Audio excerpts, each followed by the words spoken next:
My life was pretty by the book when I was younger. I think that I missed out on quite a bit of stuff.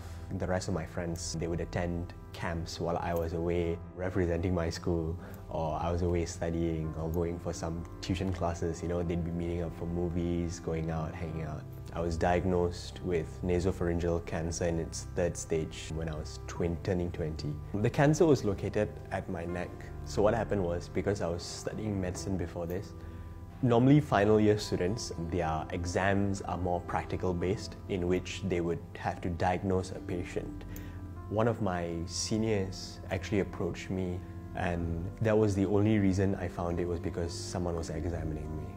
I thought about how to overcome this instead of cursing my fate. For my first chemo, I was actually very anxious. When you walk into the chemo ward and you see patients sitting next to you and they look tired, they look worn out, it's not exactly the best thing for you to go into. It was my birthday at the time, my 20th birthday. So the nurses pitched together, I think, some money, and they bought me like a chocolate bar and a teddy bear with a card as well. After my first chemo, I was fine, and I thought, wow, I could do this.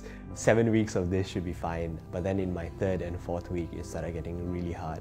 A lot of people said that the sensation when it goes in your body feels like it's really burning. So when I was undergoing tube feeding, it was very hard to get a good night's sleep.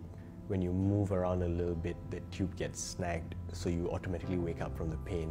At night, when you wake up because you can't breathe because the tube is blocking one of your airways. So for me, I took my sleep for granted. It hit me really hard because I was a very athletic person and I was very independent.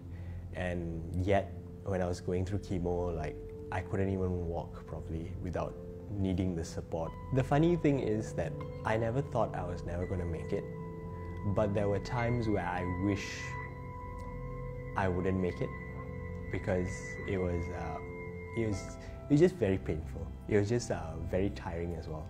So there are times where even though you know you're going to make it, you just want the pain to stop. You just want the tiredness to just go away. The common assumption is that the moment they win the battle, that it's over. The problem with cancer is that once you get it, the chances of you recurring is much higher, simply because that your body is very weak from the battle itself.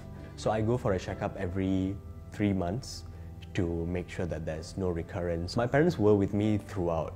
They never really left my side. I think when I was diagnosed, I felt really bad more for them. They had to see someone go through it, and since they didn't have much prior knowledge, I think they really thought that I wouldn't make it. They took a lot of care to make sure that I was comfortable. They cleaned my room to make sure that it was always sterile. They bought a lot of medication, supplements, nutrients, anything you could name it, they had it. My parents finally understood that living life is more of a privilege that not everyone gets. That was quite an important lesson, especially not only for them, but for me as well. Right now, they're taking more journeys themselves. My dad is backpacking as well. My mom is backpacking Cambodia, things like this. These are things that I would never have expected my parents to do. What's next on my bucket list is planning more trips. Hopefully I get a job where I get to travel as well, cover Europe, cover US. I've never been to the US. It took me step by step for me to climb back up to where I am now, and so I'm in a good place now.